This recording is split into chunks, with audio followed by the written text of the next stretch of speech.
Though the sun is sweltering overhead, at once I am cold everywhere. Gooseflesh pricks on my arms and legs, and ice leaks through my stomach. Gone?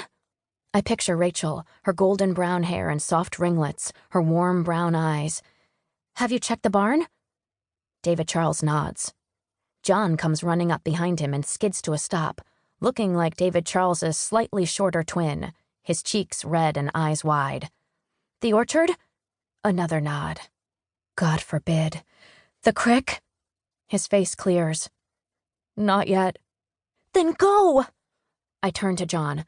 Go fetch Hiram from the mill. As both boys turn and race back up the road, I pick up my skirts and run after them, all the while whispering a prayer under my breath. I reach the shadowed shallows of the crick just behind David Charles. Rachel is not at the spot where the boys were splashing earlier. I send David Charles to follow the crick up toward our canyon while I trail the stream back toward town. Darting between cottonwood trees, I scan the black ripple of water between the stones. The cold inside me seems to deepen. The sun bores down in incongruous yellow beams between the branches. A flash of pink catches my eye, and I scramble forward. A jam of leaves and twigs has slowed the crick's flow, creating a kind of pool. A limp figure rests near the bottom, dress tangled about her legs. Rachel. The cold inside me turns solid. Ice in my veins that makes me sluggish pins me to the spot.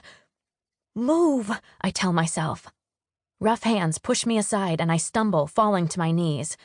But I don't mind the stinging pain, because it's my older brother, Hiram, splashing into the stream and catching Rachel up to him, water plastering his white shirt to his arms.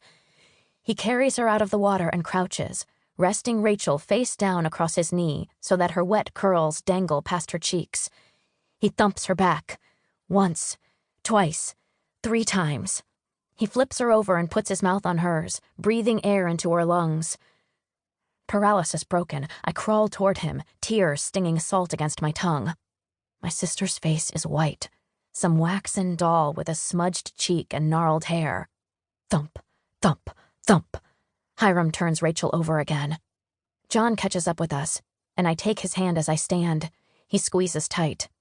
This time, Rachel coughs weakly, and I release my held breath on a grateful sigh. Then Rachel gags, and a torrent of river water washes out of her, over Hiram's ruined shoes, over mine. Her eyes flutter briefly, but do not open. Hiram stands and carries Rachel back to the house. I follow, accusation keeping time with my footsteps. Selfish, selfish. If I hadn't left Rachel. Mama will have my hide for sure. But I would brave all Mama's anger if only Rachel might live. Hiram sets Rachel in the bed I share with Emily, rather than pulling out her own trundle bed. He looks at me, brown eyes wide and helpless, and I step in, stripping off her wet clothes and tucking the blankets in tight around her. Her fingertips and lips are blue. The front door bangs and I jump. A wild hope fills me. Mama is back early. But the footsteps running toward my room are light and eager. My hope dissolves into guilt. It's only little Henry. I forgot all about him. Suppose something had happened to him, too. Another bang and my door opens. Henry never could move quietly. What's going on? I saw everyone running. He inches around John, standing unusually still in the middle of the room, and peers at Rachel. Is she dead? No, I say, more sharply than I mean to. Please, no.